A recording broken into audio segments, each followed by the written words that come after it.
ಇವತ್ತು ನಾನು ಮತ್ತು ನನ್ನ ಹಸ್ಬೆಂಡು ನಮ್ಮ ಅಕ್ಕ ಮತ್ತು ಮಾಮ ಈ 4 ಜನನು ಗೋಪಾಲಸ್ವಾಮಿ ಬೆಟ್ಟಕ್ಕೆ ಹೋಗೋಣ ಅಂತೇಳ್ಬಿಟ್ಟು ಹೊರಟ್ವಿ. ನಮ್ಮದು ಪ್ಲ್ಯಾನ್ ಆಗಿತ್ತು ಮಾರ್ನಿಂಗ್ 5 ಗಂಟೆಗೆ ಹೊರಡೋಣ ಅಂತೇಳ್ಬಿಟ್ಟು. ಬಟ್ ನಮಗೆ ಮಾರ್ನಿಂಗ್ 5 ಗಂಟೆಗೆ ಹೋಗೋಕ್ಕಾಗಲಿಲ್ಲ ಅನಿವಾರ್ಯ ಕಾರಣದಿಂದ. ಸೊ ಫೈನಲಿ ನಾವು 7 ಗಂಟೆಗೆ ಹೊರಟ್ವಿ. ಸೊ ಬೇಗ ಹೋಗಬೇಕು ಅಂತ ಯಾರೂ ನಾಷ್ಟ ಮಾಡಿರಲಿಲ್ಲ. ಸೊ ನಿಯರೆಸ್ಟ್ ಅಲ್ಲೇ ಹೋಟೆಲ್ ಇತ್ತು, ಅಲ್ಲೇ ಹೋಟೆಲಲ್ಲಿ ನಾಷ್ಟ ಮಾಡಿಕೊಂಡು ಮುಂದೆ ಹೊರಟ್ವಿ. ಹಾಗೆ ಹೋಗ್ತಾ ದಾರಿಯಲ್ಲಿ ಪೆಟ್ರೋಲ್ ಹಾಕ್ಸಿದ್ರಾಯ್ತು ಅಂತೇಳ್ಬಿಟ್ಟು ಪೆಟ್ರೋಲ್ ಹಾಕ್ಸ್ಕೊಂಡು ನಮ್ಮ ಟ್ರಾವೆಲ್ನ ಕಂಟಿನ್ಯೂ ಮಾಡಿದ್ವಿ. ಗೋಪಾಲಸ್ವಾಮಿ ಬೆಟ್ಟ ಹೋಗ್ತಾ ಬೆಟ್ಟ ಎಷ್ಟು ಚೆನ್ನಾಗಿ ಕಾಣಿಸ್ತಿತ್ತು ಅಂತಂದರೆ ಫುಲ್ ಗ್ರೀನರಿಯಾಗಿ ತುಂಬ ನೀಟಾಗಿ ಕಾಣಿಸ್ತಿತ್ತು. ಗೋಪಾಲಸ್ವಾಮಿ ಬೆಟ್ಟ ರೀಚ್ ಆಗ್ತಿದ್ದಂಗೆ ತುಂಬ ದೊಡ್ಡ ಕ್ಯೂ ಇತ್ತು. ಆ ಕ್ಯೂ ನೋಡಿ ನಮಗೆ ಶಾಕ್ ಆಯಿತು, ಇಷ್ಟೊಂದು ಜನ ಇದ್ದಾರಾ ಅಂತೇಳ್ಬಿಟ್ಟು. ಸೊ ಹಾಗೂ ಹೀಗೂ ಮಾಡಿ ಲೈನಲ್ಲಿ ನಿಂತ್ಕೊಂಡ್ವಿ. ಲೈನಲ್ಲಿ ನಿಂತ್ಕೊಂಡ ತಕ್ಷಣ ಬೇಗ ಪಾಸ್ ಆಯಿತು. ಲೈನ್ ಏನು ತುಂಬ ಲೇಟ್ ಆಗಲಿಲ್ಲ ನಮಗೆ. ನನ್ನ ಹಸ್ಬೆಂಡು ಮತ್ತು ನಮ್ಮ ಮಾಮ ಇಬ್ಬರು ಸೇರ್ಕೊಂಡು ಟಿಕೆಟ್ ತೊಗೊಂಡ್ರು. ನಮ್ಮ ಕಾರ್ನ ಅಲ್ಲೇ ಕೆಳಗಡೆ ಪಾರ್ಕಿಂಗ್ ಮಾಡಿ ಟಿಕೆಟ್ ತೊಗೊಂಡು KSRTC ಬಸ್ಸಲ್ಲಿ ಹೋಗಬೇಕಂತೆ ಅಲ್ಲಿಂದ. ಸೊ KSRTC ಬಸ್ಸಲ್ಲಿ ನಾವು ಕಂಟಿನ್ಯೂ ಮಾಡಿದ್ವಿ ನಮ್ಮ ಜರ್ನಿನ.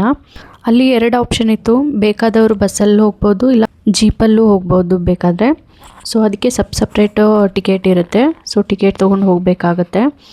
ತುಂಬ ಜನ ಇದ್ದರು, ಹಾಗಾಗಿ ನಮಗೆ ಸೀಟ್ ಸಿಗಲಿಲ್ಲ. ಸೊ ನಮ್ಮ ಮಾಮ ಮತ್ತು ನನ್ನ ಹಸ್ಬೆಂಡು ನಮ್ಮ ಅಕ್ಕ ಎಲ್ಲ ನಿಂತ್ಕೊಂಡು ಬಂದರು. ನನ್ನ ಕೈಯಲ್ಲಿ ಪಾಪು ಇದ್ದಿದ್ದರಿಂದ ಬೇರೆಯವರು ಸೀಟ್ ಬಿಟ್ಕೊಟ್ರು. ಸೊ ಕುತ್ಕೊಂಡು ಬಂದೆ ನಾನು ಮಾತ್ರ. ಸೊ ಫೈನಲಿ ನಾವು ಗೋಪಾಲಸ್ವಾಮಿ ಬೆಟ್ಟ ರೀಚ್ ಆದ್ವಿ. ರೀಚ್ ಆಗ್ತಿದ್ದಂಗೆ ನೋಡ್ತೀವಿ ಹಿಮಾನೇ ಇರಲಿಲ್ಲ. ನಮ್ಮದು ಎಕ್ಸ್ಪೆಕ್ಟೇಷನ್ಸ್ ಇತ್ತು ಹಿಮ ಇರುತ್ತೆ ಅಂತೇಳ್ಬಿಟ್ಟು, ಬಟ್ ಹಿಮ ಇರಲಿಲ್ಲ. ಹಿಮ ನೋಡಬೇಕು ಅಂದರೆ ಬೆಳಿಗ್ಗೆ ಬೇಗ ಬರಬೇಕಂತೆ. ಸೊ ಹಾಗಾಗಿ ನಮಗೆ ಹಿಮ ನೋಡೋಕ್ಕಾಗಲಿಲ್ಲ. ತುಂಬಾ ಬೇಜಾರಾಯಿತು. ಫೈನಲಿ ಪೂಜೆ ಮುಗಿಸ್ಕೊಂಡು ಎಲ್ಲ ಹೊರಗಡೆ ಬಂದ್ವಿ. ದೇವ್ರ ದರ್ಶನ ಮಾಡಿ ತುಂಬಾ ಖುಷಿ ಆಯಿತು. ತುಂಬ ಚೆನ್ನಾಗಿ ಅಲಂಕಾರ ಮಾಡಿದರು.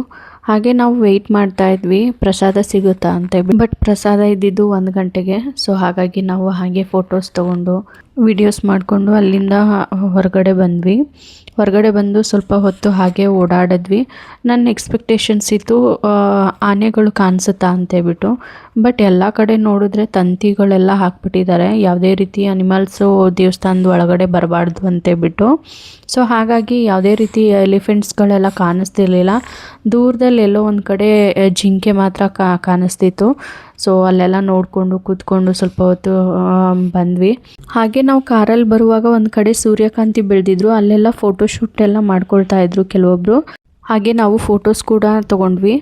ಮತ್ತು ಜೇನುತುಪ್ಪನೂ ಮಾರ್ತಾಯಿದ್ರು. ಸೊ ಹಾಗೆ ನಾವು ಜೇನು ಹೇಗೆ ರೆಡಿ ಆಗುತ್ತೆ ಅನ್ನೋದನ್ನು ನೋಡಿಕೊಂಡು ಜೇನುತುಪ್ಪ ತೊಗೊಂಡು, ಮತ್ತು ನಮಗೆ ತುಂಬ ಹೊಟ್ಟೆ ಹಸಿವು ಆಗಿತ್ತು. ಸೊ ಊಟ ಮಾಡಿಕೊಂಡು ಅಲ್ಲಿಂದ ಮನೆ ಕಡೆಗೆ ಹೊರಟ್ವಿ.